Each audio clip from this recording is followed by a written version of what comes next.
Elle se porte bien. La production céréalière a progressé à fin 2015 de 35%.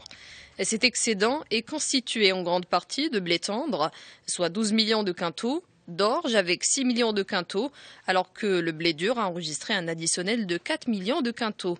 C'est ce qui ressort d'un diagnostic réalisé par le ministère de l'Agriculture et de la Pêche maritime. Ce diagnostic concerne la période entre 2000 et 2015. La transition est marquée par ailleurs par le lancement du plan Maroc vert. Le Royaume a accordé cette attention particulière à la céréaliculture. Ainsi, la production moyenne est passée de 58,4 millions de quintaux entre 2000 et 2007 pour atteindre les 80 millions de quintaux entre 2008 et 2015.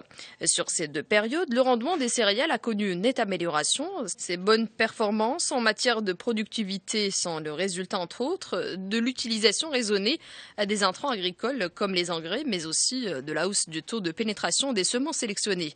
À noter que depuis le lancement du plan Maroc vert, le volume d'utilisation des semences à fort potentiel génétique il est donc passé de près de 650 000 quintaux en 2008 à plus de 1,4 million de quintaux en 2015. Par ailleurs, ces 15 années écoulées ont connu le renforcement de la part céréalière.